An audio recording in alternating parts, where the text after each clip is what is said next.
Hello students, कैसे हो आप सब? बढ़िया, गुड, वेरी गुड। मैं डॉक्टर एम राय और आपका यूट्यूब चैनल डॉक्सी केमिस्ट्री। तो चलिए आज के लेक्चर में हम लोग जो टॉपिक स्टडी कर रहे थे, पिछले क्लास में मैंने बताया था कि सब्सिक्वेंट इफेक्ट में इंडक्टिव इफेक्ट के बारे में हम लोग सबसे पहले स्टडी करेंगे और हम लोग करना शुरू कर दिया था पिछले क्लास में। और उसमें मैक्सिमम प्रोसेस मैंने आपको बता दिया। जितने सारे इम्पोर्टेंट पॉइंट्स थे हमने डिस्कस कर दिया था। मैंने बताया था कि अब इसका एप्लीकेशन हम लोग अगले लेक्चर में देखेंगे। तो आज अभी हम लोग इंडक्टिव इफेक्ट का एप्लीकेशन देखेंगे और उसी एप्लीकेशन के हेल्प से इसके क्वेश्चन को हम लोग सॉल्व करने की कोशिश करेंगे। तो चलिए आज देखते हैं इंडक्टिव इफेक्ट का एप्लीकेशन ऑफ इंडक्टिव इफेक्ट। तो इंडक्टिव इफेक्ट का जो एप्लीकेशन है उसमें फर्स्ट पॉइंट हम लोग एप्लीकेशन के बारे में स्टडी करेंगे, इंडक्टिव इफेक्ट का एप्लीकेशन। तो इसमें सबसे पहले हम लोग देखेंगे acidic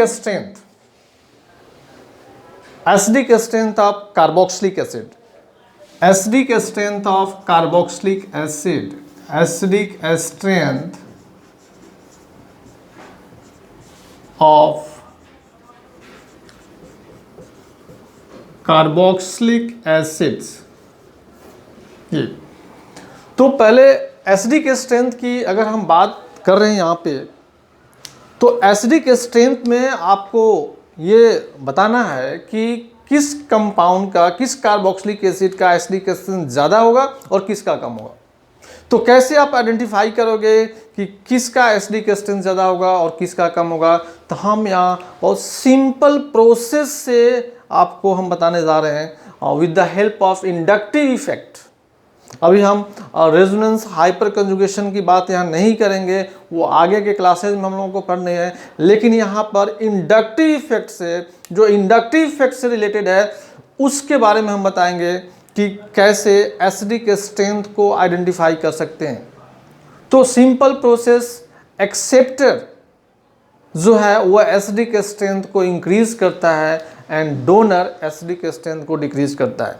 acceptor increases acidic strength. तो एक्सेप्टर कौन? -I इफेक्ट, इंडक्टिव इफेक्ट, जो बॉन्डेड इलेक्ट्रॉन को अपने तरफ पुल करने की टेंडेंसी रखता है। अगर वैसा ग्रुप है तो एसिडिक स्ट्रेंथ को इंक्रीज करेगा।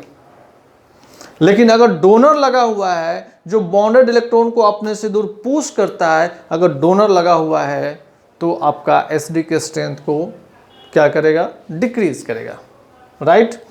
तो एसिडिक स्ट्रेंथ, तो जो निगेटिव इंडक्टिव इफेक्ट है, निगेटिव इंडक्टिव इफेक्ट या निगेटिव ग्रुप्स आप यूज कर सकते हो। मतलब कोई भी ऐसा ग्रुप जो बॉन्डेड इलेक्ट्रॉन को पुल करने की टेंडेंसी रखता है, तो negative groups, negative inductive effect groups. तो ये directly proportional acidic strength, directly proportional acidic strength, इसका मतलब कि एसिडिक स्ट्रेंथ को इंक्रीज करेगा। Negative inductive effect acidic strength को इंक्रीज करेगा, लेकिन आपका जो निगेटिव इंडक्टिव इफेक्ट है, निगेटिव इंडक्टिव इफेक्ट जो ग्रुप्स है, वो बेसिक स्ट्रेंथ को डिक्रीज कर देगा। ये तो समझने वाली बात है कि अगर एक्सेप्टर एसिडिक स्ट्रेंथ को इंक्रीज कर रहा है तो ऑफकोर्स बेसिक स्ट्रेंथ को डिक्रीज करेगा। डोनर बेसिक स्ट्रेंथ को अगर इंक्रीज कर रहा है तो एसिडिक स्ट्रेंथ को डिक्रीज कर देगा। Very simple. तो अगर हम पॉजिटिव इंडक्टिव ग्रुप्स को मेंशन करते हैं तो ये बेसिक स्ट्रेंथ के डायरेक्टली प्रोपोर्शनल होगा। मतलब ये आपका क्या करेगा? बेसिक स्ट्रेंथ को इंक्रीज करेगा, इंक्रीजेस, और यहाँ एसिडिक स्ट्रेंथ को इंक्रीज करेगा, इंक्रीजेस।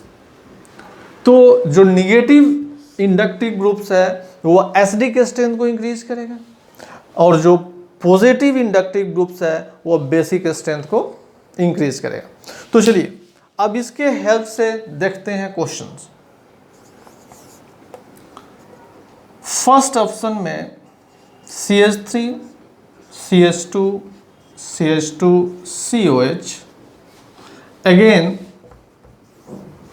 सेम हम ग्रुप्स को यहाँ मेंशन करते हैं यहाँ पर, लेकिन यहाँ पर हम क्लोरीन यूज कर रहे हैं, जो आप जानते हो -I इफेक्ट शो करता है, मतलब पुलिंग टेंडेंसी। थर्ड ऑप्शन में उसी ग्रुप को मेंशन करते हैं, लेकिन प्लेस चेंज मैंने कर दिया। एंड फोर्थ ऑप्शन में लास्ट कार्बन पर मैंने मेंशन कर दिया। अब इसमें एसडी के स्ट्रेंथ डिक्रीजिंग ऑर्डर में अरेंज करने हैं। एसडी के स्ट्रेंथ तो मैंने बताया अभी कि आपका जो निगेटिव इंडक्टिव ग्रुप्स हैं जिसमें पुलिंग टेंडेंसी है वो एसडी के स्ट्रेंथ को इंक्रीज करेगा। तो ऑफ कोर्स ये निगेटिव इंडक्टिव इफेक्ट शो करता है, सब में पुलिंग टेंडेंसी है, लेकिन मैंने बताया था आपको कि इंडक्टिव इफेक्ट डिस्टेंस डिपेंडेंट होता है। डिस्टेंस बढ़ने से पुलिंग टेंडेंसी कम होगा, डिस्टेंस बढ़ने से इंडक्टिव इफेक्ट डिक्रीज करता है। तो एसिड के क्लोज ये है, तो इसमें पुलिंग टेंडेंसी ज़्यादा होगा, जितना नज़दीक होगा उतना ही पुलिंग टेंडेंसी अधिक होगा, और जितना नज़दीक होगा पुलिंग टेंडेंसी उतना ही अधिक होगा, तो उसका एसडी का स्ट्रेंथ ज़्यादा होगा, राइट। तो सबसे ज़्यादा एसडी का स्ट्रेंथ आपका सेकेंड होगा। अब देखो इससे ज़्यादा दूरी पर ये हुआ, इस कार्बोक्सिलिक एसिड से थोड़ा सा डिस्टेंस बढ़ गया, पुलिंग टेंडेंसी थोड़ा कम होगा, तो एसडी का स्ट्रेंथ डिक्रीज करेगा। ये और दूरी पर है, पुलिंग टेंडेंसी और कम, एसडी का स्ट्रेंथ और कम। यहाँ तो कंप्लीटली डोनर है, तो डोनर जो है वो एसडी के स्ट्रेंथ को डिक्रीज करेगा, क्योंकि एक्सेप्टर इंक्रीज करता है तो डोनर एसडी के स्ट्रेंथ को डिक्रीज करेगा। तो लास्ट में ये होगा, राइट। तो ये जो मैंने अभी मेंशन किया on the basis of inductive effect, तो एसडी के स्ट्रेंथ आपको डिसाइड करने हैं। अगर निगेटिव इंडक्टिव ग्रुप है तो एसडी के स्ट्रेंथ को इंक्रीज करेगा, एंड पॉजिटिव इंडक्टिव ग्रुप है तो एसडी के स्ट्रेंथ को डिक्रीज कर देगा। तो निगेटिव इंडक्टिव इफेक्ट नज़दीक है, ज़्यादा पुल करेगा, एसडी का स्ट्रेंथ ज़्यादा होगा, लेकिन डिस्टेंस जैसे जैसे बढ़ेगा पुलिंग टेंडेंसी कम होगा, एसडी का स्ट्रेंथ डिक्रीज करते जाएगा, राइट। अगर डोनर है तब तो एसडी का स्ट्रेंथ सबसे कम होगा। तो वेरी सिंपल, अभी और हम एग्जांपल मेंशन करेंगे, जितना जल्दी हो सके आप इसे नोट कीजिए।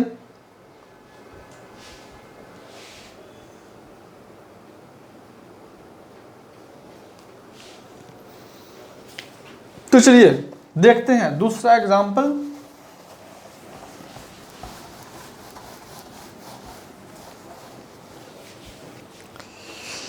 अगर हम दूसरा क्वेश्चन NO2 CH2 COH, अगर हम फ्लोरीन मेंशन कर दें CH2 COH, थर्ड में CH3O CH2 COH, and fourth में CH3 COH।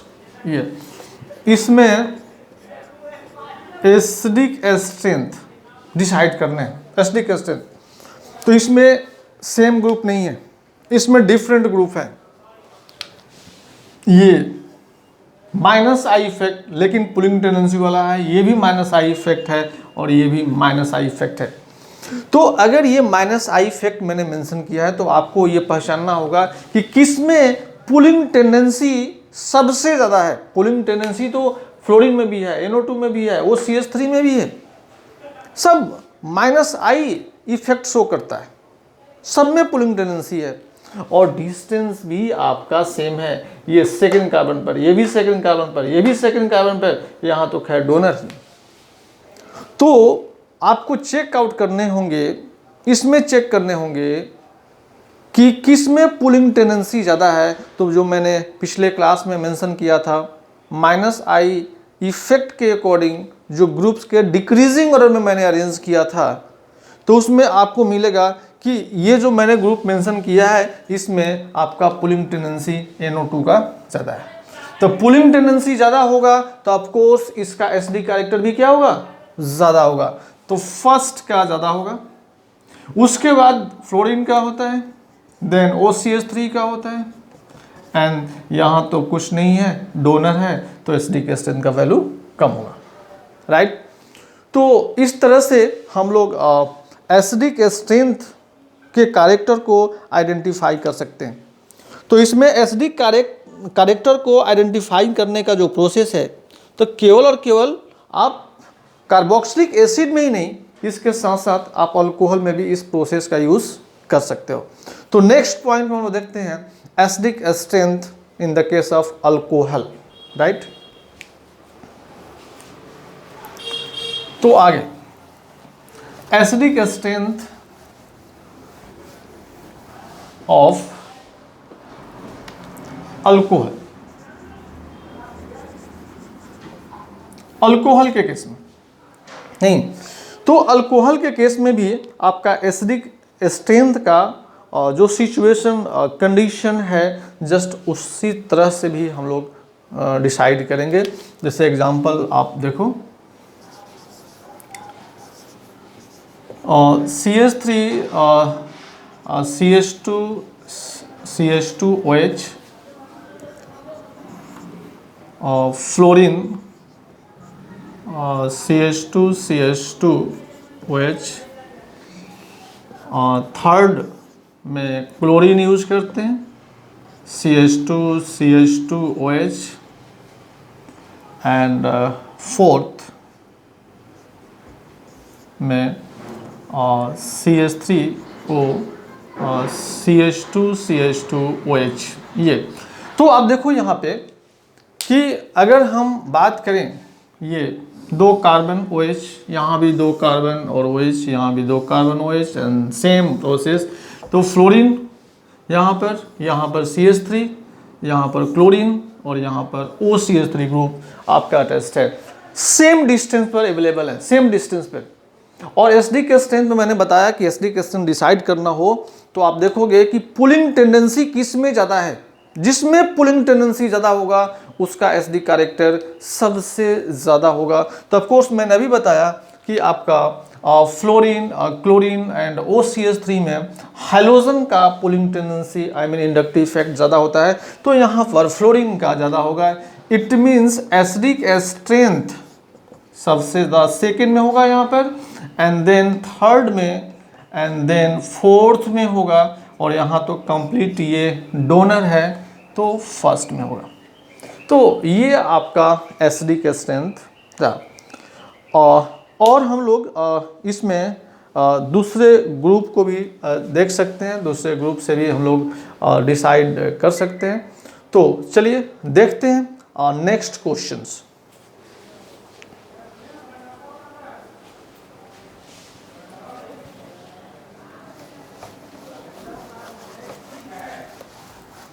इसमें अगर हम केवल डोनर ही यूज करें क्वेश्चन में, तो आप कैसे एसिडिक स्ट्रेंथ को डिसाइड करोगे।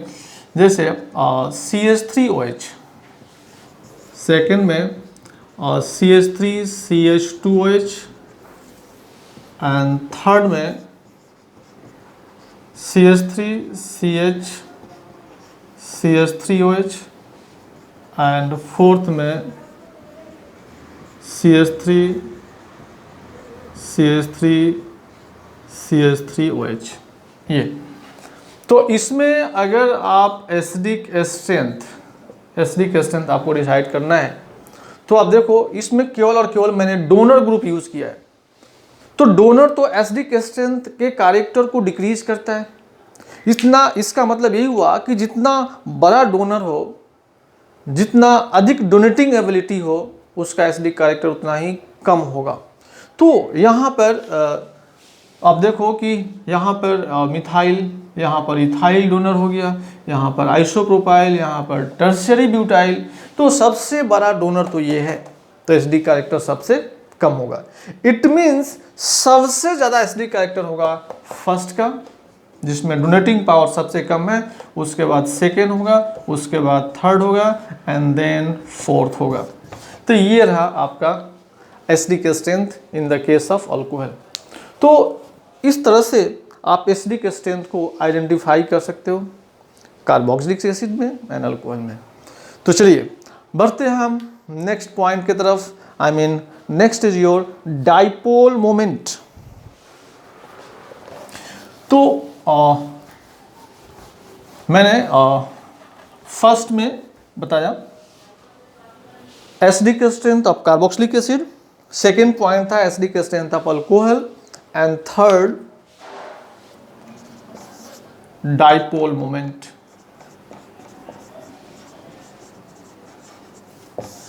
डाइपोल मोमेंट, तो जस्ट यहां पर हम डाइपोल मोमेंट को डिफाइन नहीं करने वाले हैं। डाइपोल मोमेंट आगे के टॉपिक में हमको पढ़ने हैं, लेकिन अभी हम यहाँ पर केवल एप्लीकेशन बता रहे हैं कि इंडक्टिव इफेक्ट के हेल्प से कैसे क्वेश्चंस को आप डील करोगे।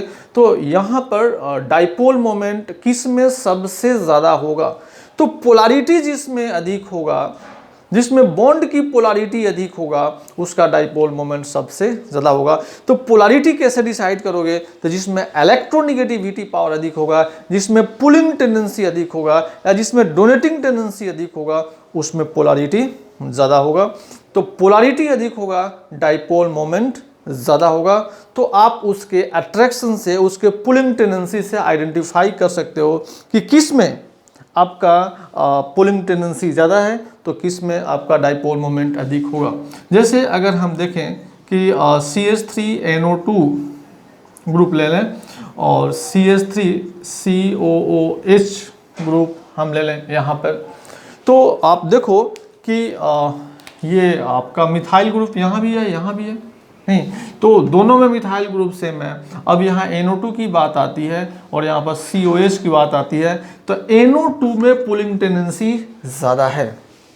तो NO2 में पुलिंग टेंडेंसी ज़्यादा है, तो इस बॉन्ड में पोलैरिटी अधिक होगा। बॉन्डेड इलेक्ट्रॉन NO2 की तरफ ज़्यादा शिफ्टेड होगा। अगर कोई मेरा हाथ पकड़कर अपने तरफ पुल करता है और हमसे ज़्यादा स्ट्रॉन्ग है, तो हमको ज़्यादा पुल करेगा, तो हम ज़्यादा उसके तरफ क्या कर जाएंगे, बेंड कर जाएंगे, ज़्यादा बेंड कर जाएंगे। तो इट मीन्स क्या, हमें पोलैरिटी ज़्यादा हो गया। बेंडिंग ऑफ इलेक्ट्रॉन या shifting of electron in any particular direction, तो उसमें क्या बोलेंगे, पोलैरिटी अधिक हो गया। तो अगर हमसे बहुत थोड़ा ज़्यादा कोई पुल करने वाला हो, तो थोड़ा सा बेंड किए, इट मीन्स थोड़ा शिफ्ट किए, तो पोलैरिटी क्या हो गया, कम हो गया। तो कार्बोक्सिलिक एसिड से ज़्यादा पुलिंग टेंडेंसी NO2 में है, इसलिए इस बॉन्डेड इलेक्ट्रॉन की पोलैरिटी अधिक होगी। इसका मतलब डाइपोल मोमेंट इसमें ज़्यादा होगा, राइट। तो डाइपोल मोमेंट आप डिसाइड कर सकते हो अकॉर्डिंग टू देयर पोलैरिटी। जैसे CH3F और CH3OH, इसमें अब इसमें फ्लोरीन एंड OH, इसमें अगर डाइपोल मोमेंट की बात आती है तो इसमें फ्लोरीन का डाइपोल मोमेंट ज़्यादा होगा, मतलब CH3F के बीच, क्योंकि फ्लोरीन की पुलिंग टेंडेंसी इस ऑक्सीजन से पुलिंग टेंडेंसी से ज़्यादा है। क्योंकि फ्लोरीन मोर इलेक्ट्रोनेगेटिव एलिमेंट, तो बॉन्डेड इलेक्ट्रॉन को पुल करने की टेंडेंसी ज़्यादा होगा, इसलिए इसमें पोलैरिटी अधिक होगा। तो डाइपोल मोमेंट इसमें अधिक होगा in the comparison of this, और डाइपोल मोमेंट इसमें अधिक होगा in the comparison of this, right. तो आप पोलैरिटी से आप डिसाइड कर सकते हो कि डाइपोल मोमेंट किस में ज़्यादा होगा। तो वो आपको दिमाग में रखने होंगे कि किस ग्रुप में पुलिंग टेंडेंसी ज़्यादा है। अब बढ़ते हैं नेक्स्ट पॉइंट की तरफ, और इसमें हम लोग देखेंगे स्टेबिलिटी ऑफ कार्बोकैटायन।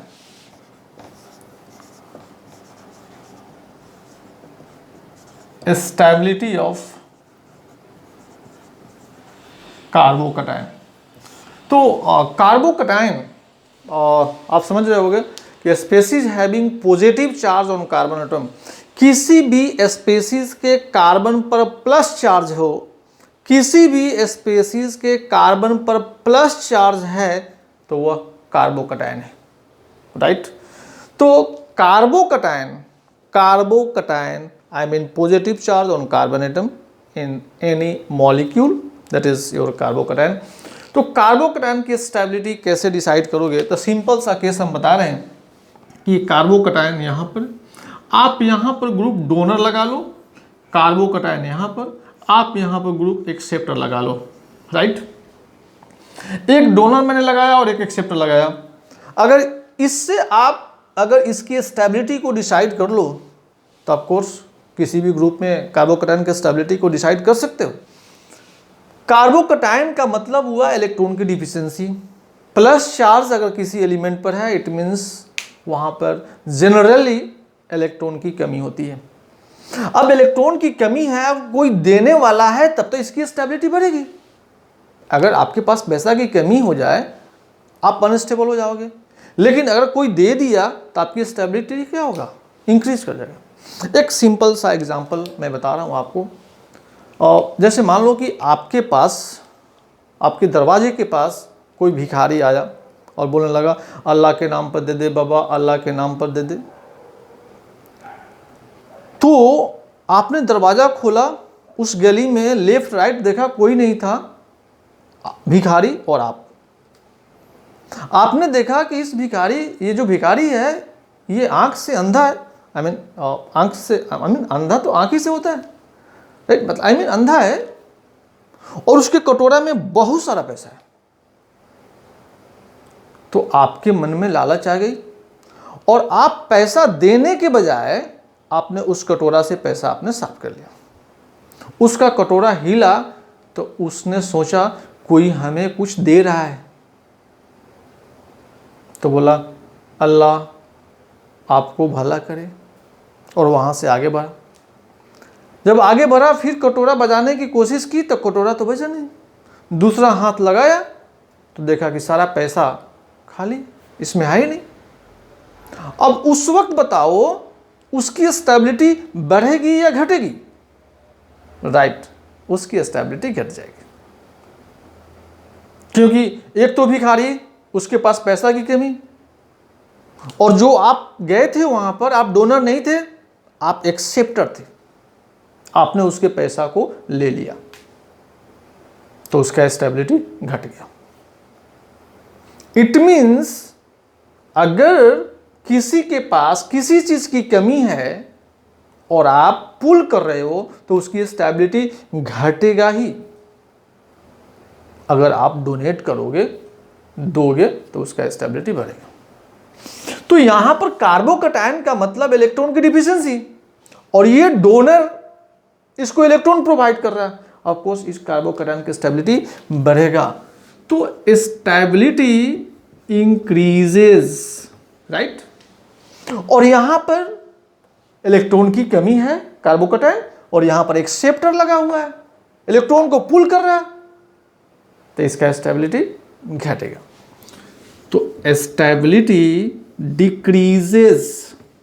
तो आपको ध्यान रखने होंगे कौन डोनर है कौन एक्सेप्टर है, और इसके अकॉर्डिंग आप स्टेबिलिटी डिसाइड कर सकते हो। एक सिंपल क्वेश्चन से हम इसको एक्सप्लेन कर रहे हैं। मैंने बताया किसी भी स्पेसीज के कार्बन पर positive charge, that is carbocation, और यहां भी आपका कार्बोकटायन, नेक्स्ट ये carbocation, and finally fourth option आपका कार्बोकटायन। और अल्काइल ग्रुप जो होता है methyl, ethyl, propyl, cyclobutyl, cyclohexyl, all alkyls are donor. जितने सारे अल्काइल्स होते हैं सब क्या होते हैं, डोनर होते हैं। तो यहाँ पर तो कोई डोनर नहीं है, लेकिन यहाँ एक डोनर है, यहाँ दो डोनर है, यहाँ तीन डोनर है, तो सबसे ज्यादा डोनर यहाँ पर है। तो अगर डोनर अधिक है तो इस कार्बोकटायन की स्टेबिलिटी सबसे ज्यादा होगी, क्योंकि डोनर कार्बोकैटायन के स्टेबिलिटी को इंक्रीज करता है। तो यहाँ अल्काइल 3 टाइम्स है, सबसे ज़्यादा स्टेबल होगा। तो स्टेबिलिटी ऑर्डर आपका 4th का सबसे ज़्यादा होगा, उसके बाद 3rd का होगा, देन 2nd का होगा एंड देन 1st का होगा, राइट। तो इस इंडक्टिव इफेक्ट में इसी तरह से आपके स्टेबिलिटी को डिसाइड करने होंगे। अगर हम एक्सेप्टर लगा देते तो ऑफकोर्स स्टेबिलिटी डिक्रीज कर जाता। अब इसी से रिलेटेड एक पॉइंट है कार्बन फ्री रेडिकल, राइट। तो हम इसी पर एक्सप्लेन कर देते हैं और इजी वे से समझ में आ जाएगा। नेक्स्ट पॉइंट है आपका carbon of free radical, I mean stability of carbon free radical आप कह सकते हो, stability of carbon free radical. तो यहाँ भी अगर सिंपल वैसे हम बात करें केवल, तो नॉर्मल केस में आपका जो डोनर होता है स्टेबिलिटी को बढ़ाता है और एक्सेप्टर जो होता है स्टेबिलिटी को घटाता है। नॉर्मल केस में यही होता है, यहाँ भी नॉर्मल केस में यही होता है। क्यों होता है? क्योंकि फ्री रेडिकल में भी इलेक्ट्रॉन की डिफिशियंसी है, फ्री रेडिकल में भी इलेक्ट्रॉन की डिफिशियंसी है।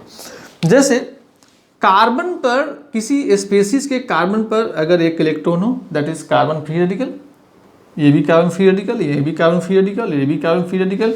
तो कार्बन का 3 बॉन्ड हो और एक फ्री रेडिकल है, तो ऑफकोर्स यहाँ भी इलेक्ट्रॉन की डिफिशियंसी है। आप देख लो 7 इलेक्ट्रॉन है, तो इलेक्ट्रॉन की कमी तो हुई, प्लस था तो 6 इलेक्ट्रॉन था, उसमें ज़्यादा इलेक्ट्रॉन की कमी थी, लेकिन यहाँ भी इलेक्ट्रॉन की कमी ही है। तो ऑफकोर्स डोनर जो है स्टेबिलिटी को इंक्रीज करेगा और एक्सेप्टर स्टेबिलिटी को डिक्रीज करेगा।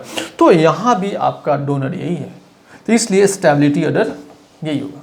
तो stability of carbon free radical में प्रोसेस सेम है, नहीं कहीं कहीं पर चेंज होते हैं। तो अभी आपने रेजोनेंस पढ़ा नहीं, वहाँ पर हम पढ़ेंगे तो बाकी पॉइंट को डिस्कशन कर लेंगे।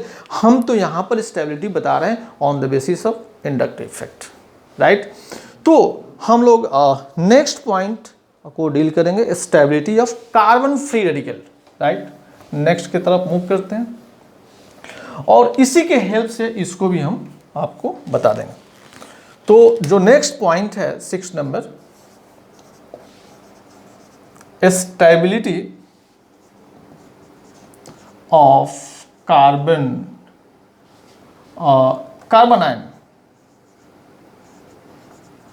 Carbon stability of carbon ion, क्योंकि कार्बोकैटायन मैंने बता दिया, कार्बन फ्री रेडिकल हम बता दिए, और this is your carbon ion.